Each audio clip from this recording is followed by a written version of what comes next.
RV tour and travels 25 సంవత్సరాల అనుభవం and south ఇండియాలోనే 12 బ్రాంచ్‌లు.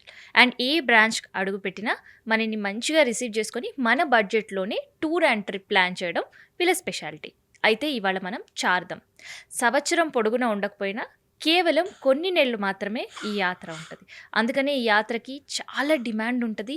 అండ్ చాలా స్పెషల్ అండ్ అనుభవం ఉండే టూర్ అండ్ ట్రావెల్స్‌ని మనం చూజ్ చేసుకుంటూనే మన టూర్ సక్సెస్‌ఫుల్‌గా అండ్ మెమరీఫుల్‌గా అండ్ లాట్ ఆఫ్ హ్యాపీనెస్‌తో ట్రిప్ ఫినిష్ అవుతది. సో, అలాంటి ట్రిప్ మీకు కూడా కావాలనుకుంటే ఇంకెందుకు ఆలస్యం, జశ్వంత్ గారు ఉన్నారు. Tour and travel senior manager. ఒకసారి మనం మాట్లాడదాం అండ్ ఈ ట్రిప్ విశేషాలు తెలుసుకుందాం. జశ్వంత్ గారు నమస్తే. నమస్తే అండి. సో, చార్ధామ్ చాలా బ్యూటిఫుల్ ప్లేస్. కానీ అనుభవం ఉండే టూర్ అండ్ ట్రావెల్స్ చూస్ చేసుకుంటేనే అంతకంటే ఎక్కువ హ్యాపీతో ఆ టూర్ ఫినిష్ చేసేస్తాం.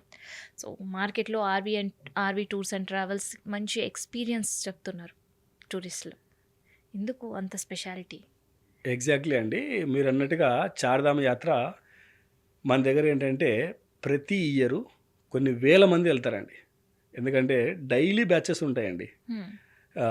పర్టిక్యులర్‌గా ఈ చార్ధామ్ యాత్ర మీరన్నట్టుగా ఇయర్ మొత్తం ఓపెన్ ఉండదు గుడి.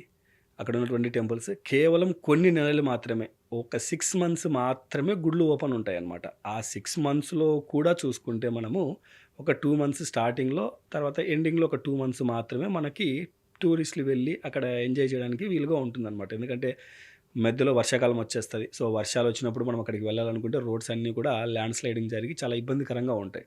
సో, అందుకు కాబట్టి పర్టిక్యులర్ సీజన్‌లో మాత్రమే వెళ్తేనే ఆ టెంపుల్స్ అనేది చూడొచ్చనమాట. ప్లస్ అలాగే మన దగ్గర ఏంటంటే డైలీ బ్యాచెస్ ఉంటాయండి. సో, హ్మ్. ఎక్కడ కూడా చిన్న ఇన్‌కన్వీనియంట్ కూడా లేకుండా ఈ చార్ధామ్ యాత్ర అనేది బ్యూటిఫుల్‌గా ప్లాన్ చేస్తామనమాట. ఎలా అంటే ఇప్పుడు హరిద్వార్ వెళ్తే హరిద్వార్‌లో ఒక బేస్ కిచెన్ ఉంటుంది. అక్కడ ఒక టూర్ మేనేజర్ బేస్‌లో ఉంటారు. ప్లస్ ఆ వెహికల్‌తో పాటు ఒక మేనేజర్ ఫాలో అవుతారు. అక్కడున్నటువంటి బేస్ ఇన్ఫర్మేషన్ ఏదైతే ఉందో తను క్లియర్‌గా కస్టమర్స్‌కి ఎక్స్‌ప్లెయిన్ చేస్తారనమాట. హ్మ్. ఎప్పుడు వెళ్తే దర్శనానికి అవుతుంది? ఏంటి? ఎలా వెళ్ళాలి? త్వరగా ఎలా వెళ్లి దర్శనం చేసుకురావాలన్న గురించి పూర్తిగా ఎక్స్‌ప్లెయిన్ చేస్తారు. హ్మ్. సో, అలాగే మనము యమునోత్రి ఎళ్ళాలి. యమునోత్రి దగ్గర బేస్ క్యాంప్‌లో ఒక మేనేజర్ ఉంటాడు. అక్కడ వాళ్ళకి సంబంధించిన ఫుడ్ ఫెసిలిటీస్ కానివ్వండి, హోటల్స్ కానివ్వండి కూడా అన్నీ ముందుగానే అరేంజ్ చేసి తను రిసీవ్ చేసుకుంటారనమాట. హ్మ్. అలాగా ప్రతి డెస్టినేషన్‌లో కూడా ఒక బేస్ క్యాంప్ ఉంటుంది. అక్కడ ఒక బేస్ మేనేజర్ ఉంటాడు. వాళ్ళని జాగ్రత్తగా రిసీవ్ చేసుకొని వాళ్ళకి కావాల్సినటువంటి ఫెసిలిటీస్ అన్నీ కూడా ఏర్పాటు చేస్తారనమాట. హ్మ్. సో, ముఖ్యంగా ఈ చార్ధామ్ యాత్ర చూసుకుంటే చాలా బ్యూటిఫుల్ టెంపుల్స్ ఉత్తరాఖండ్‌లో ఉన్నాయన్నమాట. ఈ టెంపుల్స్ అన్నీ కూడా ఏంటంటే హిమాలయాస్‌కి నియర్ బై ఉన్న టెంపుల్స్ అన్నమాట. సో, హ్మ్. ఎప్పుడు పడితే అప్పుడు వెళ్ళలేము. ఎలా పడితే అలా కూడా వెళ్ళలేమన్నమాట. యెస్. ఈ యాత్ర వెళ్ళాలనుకుంటే ఒక రిజిస్ట్రేషన్ ప్రొసీజర్ ఉంటుంది. సో, దాన్ని మనం ఫాలో అయ్యి ఆ రిజిస్ట్రేషన్ అంతా కూడా చేసుకొని, రిజిస్ట్రేషన్ కార్డ్స్ తీసుకున్న తర్వాతే మనం మూవ్ అనేది అవుతామన్నమాట హరిద్వార్ నుంచి. అలాగే ఏ హర్డల్స్ ఉండవు అప్పుడు టూరిస్ట్‌కి కూడా. ఎగ్జాక్ట్‌లీ అండి. ఎక్కడ ఎటువంటి ఇబ్బంది ఉండదు. ఎక్కడైనా ఏమైనా చెక్ పోస్ట్‌లో మనకి ఎంక్వైరీ చేసినా, మన దగ్గర అన్ని డాక్యుమెంట్స్ పర్ఫెక్ట్‌గా ఉంటాయి. మనం ముందుకెళ్ళిపోతూ ఉంటామనమాట. సో, ఐటినరీ పరంగా చూసుకుంటే ఉన్న డెస్టినేషన్ కస్టమర్ ఏ డెస్టినేషన్ నుంచి ట్రావెల్ చేయాలనుకున్నా అప్ టు ఢిల్లీ వరకు మనం ఫ్లైట్ ఇచ్చేస్తామండి. హ్మ్. సో, ఢిల్లీలో వాళ్ళందరినీ పికప్ చేసుకొని అక్కడి నుంచి మనం హరిద్వార్‌కెళ్తాం. హ్మ్. సో, హరిద్వార్ వెళ్ళి ఆ రోజు హరిద్వార్‌లో రెస్ట్ తీసుకుంటాము. నెక్స్ట్ డే ఫుల్ డే హరిద్వార్‌లో ఉన్నటువంటి టెంపుల్స్ ఎందుకంటే అక్కడ అష్టాదశ శక్తి పీఠాల్లో ఒక శక్తిపీఠం మానసాదేవి టెంపుల్ ఉంది. అలాగే అంజనీదేవి టెంపుల్, హ్మ్. అలాగే అక్కడ ఉన్నటువంటి చిన్న చిన్న ఆశ్రమాల్లో ఉన్నటువంటి టెంపుల్స్ అన్నీ కూడా కవర్ చేసుకొని సాయంకాలం గంగా హారతి హ్మ్. మొత్తం అన్నీ కూడా కవర్ అవుతాయన్నమాట. ఆ డే ఎలా ఉంటుందంటే ఉదయాన్నే ఫస్ట్ గంగా స్నానం, హ్మ్. గంగా స్నానం అయిన తర్వాత బ్రేక్‌ఫాస్ట్ అయిన తర్వాత టెంపుల్స్ అయిన తర్వాత సాయంకాలం గంగా హారతి. ఇలాగ మార్నింగ్ నుంచి ఈవినింగ్ వరకు ఫుల్ ప్యాక్ ఉంటదనమాట. So, hmm. సెకండ్ డే ఆ విధంగా గడిచిపోతుంది. మూడో రోజు మనం అక్కడి నుంచి టువర్డ్స్ యమునోత్రికెళ్తామనమాట. సో, యమునోత్రికి నియర్ బై బేస్ క్యాంప్ ఏదైతే ఉందో అక్కడ ఆగిపోతాం. లైక్ రానా చెట్టి ప్లేస్‌లో ఆగుతాం.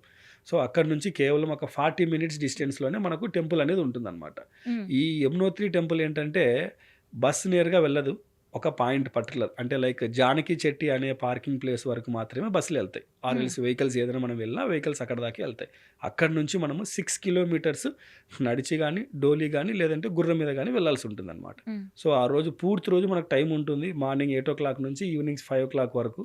సో, వెళ్ళి కస్టమర్ ఇంట్రెస్ట్‌ని బట్టి నడిచి వెళ్ళాలనుకుంటున్నారా? లేకపోతే డోలీలో వెళ్తారా? లేదు కొంచెం యంగ్ అండ్ ఎనర్జిటిక్‌గా ఉన్నారు. గుర్రం మీద అయినా సరే వెళ్ళి దర్శనం చేసుకొని రావచ్చనమాట. హ్మ్. సో, ఆ రోజు యమునోత్రి దర్శనం చేసుకొని రిటర్న్ బ్యాక్ మళ్ళీ రానా చెట్టి బేస్ క్యాంప్‌కొచ్చి స్టే ఉంటదనమాట. హ్మ్. సో, దాని తర్వాత అక్కడి నుంచి నెక్స్ట్ మనం గంగోత్రి ఎళ్తాం. సో, ఈ గంగోత్రి ఎళ్ళిన తర్వాత గంగోత్రి కంటే ముందే మనకు ఉత్తరకాశీ అనే ప్లేస్లో హాల్ట్ ఉంటాం అనమాట. సో హ్మ్. అక్కడ ఉత్తరకాశీలో కాశీ విశ్వనాథ్ టెంపుల్ ఉంది. సో అక్కడ ఆ టెంపుల్ దర్శనం చేసుకొని నెక్స్ట్ డే గంగోత్రికి వెళ్ళి గంగోత్రిలో దర్శనం చేసుకొని అక్కడ ఏదైనా స్నానం చేయాలనుకున్నా పూజా కార్యక్రమాలు ఏదైనా చేయించుకోవాలనుకున్నా ఫుల్ డే మనకు టైం ఉంటుందన్నమాట.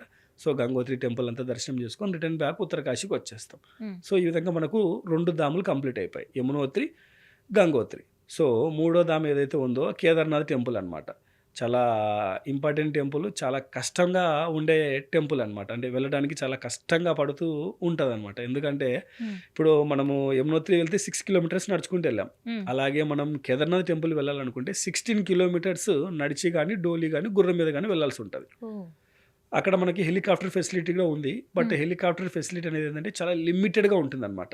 చాలా హ్మ్. తక్కువ మందినే వాళ్ళు తీసుకెళ్ళడానికి ఛాన్స్ ఉంటుంది డేలో. హ్మ్. ప్లస్ క్లైమేట్ అనుగుణంగా ఉంటుందన్నమాట. సో వెదర్ అంతా బాగుంది, అనుకూలంగా జరుగుతుంది అనుకుంటేనే హెలికాప్టర్ ఫ్లై అవుతుంది. లేదు అనుకుంటే క్లైమేట్ బాగాలేదు, ఏమాత్రం బాగాలేకపోయినా సరే హెలికాప్టర్ అనేది ఫ్లై అవ్వదన్నమాట. హ్మ్. సో కాబట్టి మాక్సిమం మనం వెళ్తున్న పిలిగ్రిమ్స్‌కి అందరికి కూడా ఇదే చెప్తాం. సో మీరు నడిచి గానీ, డోలీ గానీ, గుర్రం మీద గానీ వెళ్తే మాత్రం కంపల్సరీ మీ దర్శనం అయిపోతుంది.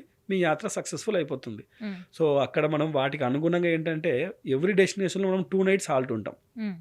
కానీ కేదార్నాథ్ బేస్ క్యాంప్‌లో మనం 3 నైట్స్ హాల్ట్ ఉంటాం. ఓహ్! ఎందుకు రీజన్ అంటే ఫస్ట్ డే మనం జర్నీ చేసి ఈవినింగ్‌కి అక్కడ రీచ్ అవుతాం. హ్మ్. దాని తర్వాత రోజు మనం దర్శనానికి వెళ్తాం. అది నడిచి వెళ్ళినా, డోలీలో వెళ్ళినా, లేదంటే గుర్రం మీద వెళ్ళినా, ఆ రోజు వెళ్ళి కేదార్నాథ్‌లో దర్శనం చేసుకొని మనకు వీలుంది రిటర్న్ తిరిగి రావటానికంటే తిరిగొస్తాం. హ్మ్. లేదు అనుకుంటే పైన కేదార్నాథ్‌లో స్టే చేసి మరుసటి రోజు కిందకొచ్చేస్తాం. ఎందుకంటే మనం ఇక్కడ 3 నైట్స్ స్టే ఉంటున్నాం కాబట్టి, మూడో రోజు మార్నింగ్ మనం తిరిగి వచ్చినా సరే, ఆ రోజు నైట్ కూడా అక్కడే ఉంటున్నాం కాబట్టి ఇబ్బందుండదు. స్టేన్ అవ్వరు టూరిస్ట్‌లు. స్ట్రెయిన్ అవ్వరు. ప్లస్ అక్కడ చూడాల్సినటువంటి ప్లేసెస్ అన్నీ కూడా మనం కేదార్నాథ్ పైకెళ్ళిన తర్వాత అక్కడ కాల్భైరవ్ టెంపుల్, తర్వాత బ్యాక్ సైడ్ ఉన్నటువంటి శంకరాచార్యుల వారి సమాధి ఇవన్నీ కూడా మనం చూసుకొనేసేసి రిటర్న్ బ్యాక్ అనేది రావచ్చనమాట. సో హ్మ్. అక్కడి నుంచి మనకి కేదార్నాథ్ టెంపుల్ దర్శనం అయిన తర్వాత బద్రీనాథ్‌కి వచ్చేస్తాం. హ్మ్. సో బద్రీనాథ్ కంటే కొద్దిగా ముందరే ఉన్నటువంటి డెస్టినేషన్‌లో కూడా మనం స్టే ఇస్తామనమాట. పాండుకేశ్వర్ అనే ప్లేస్‌లో. హ్మ్. సో అక్కడ స్టే చేసి నెక్స్ట్ డే మార్నింగ్ బద్రీనాథ్‌కెళ్ళి అక్కడ చేయాల్సినటువంటి పూజా కార్యక్రమాలు, ఎందుకంటే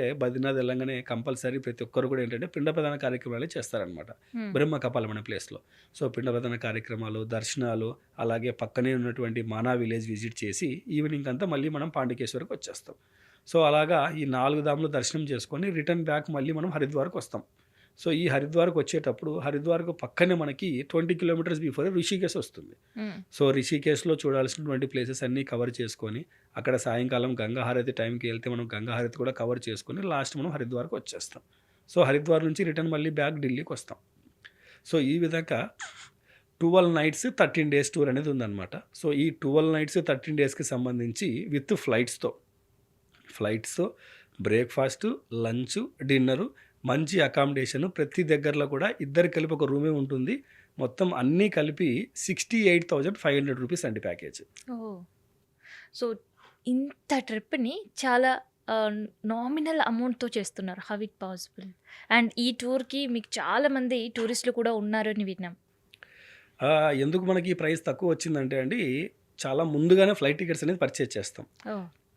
సో దీనివల్ల మనకి ఫ్లైట్స్ నామినల్ ఫేర్‌కి వచ్చేస్తాయి. హ్మ్. అలాగే అక్కడ ఉన్నటువంటి హోటల్స్ ఏవైతే ఉన్నాయో మనం almost every year fixed hotels మనం రన్ చేస్తున్నాం అనమాట. సో హ్మ్. మంచి రేట్ మనకి ఇస్తారు హోటల్స్ వాళ్ళు. అలాగే బసెస్ కూడా ఎవ్రీ ఇయర్ డైలీ బ్యాచెస్ ఉంటాయి కనుక బసెస్‌తో నుంచి కూడా మంచి రేట్ వస్తుంది. సో వీటన్నిటిని చూసుకొనేసేసి మనకు రేట్ అనేది చాలా రీజనబుల్‌గా ఉంటుందన్నమాట. సో చార్ధామ్ యాత్ర చాలా మెమరబుల్‌గా అండ్ పీస్‌ఫుల్‌గా ఎలాంటి హెడ్‌ఏక్స్ లేకుండా సక్సెస్‌ఫుల్‌గా కంప్లీట్ చేయాలి అనుకునే వాళ్ళకి RV tours and travels 25 of years ఎక్స్‌పీరియన్స్‌లో ఎన్నో సార్లు ఇలాంటి ట్రిప్స్ తీసుకెళ్ళింది. అండ్ చాలా సేఫ్, సెక్యూర్డ్ అండ్ హ్యాపీగా కూడా టూరిస్టులు ఉన్నారనమాట. సో ఇంకెందుకు ఆలస్యం? మీరు కూడా ఇలాంటి ట్రిప్ ఎంజాయ్ చేయాలనుకుంటే ఆర్‌వి టూర్స్ అండ్ ట్రావెల్స్ సంబంధించి సౌత్ ఇండియాలోని 12 బ్రాంచెస్ ఉన్నాయి. సో ఏ ఒక్క బ్రాంచ్‌లో మీరు అడుగుపెట్టినా ఈ యాత్ర గురించి ఇన్ డెప్త్ ఇన్ఫర్మేషన్ అండ్ కావాల్సిన డాక్యుమెంట్స్ అండ్ సూటబుల్ మంత్ కూడా మీకు ఎక్స్‌ప్లెయిన్ చేస్తారు.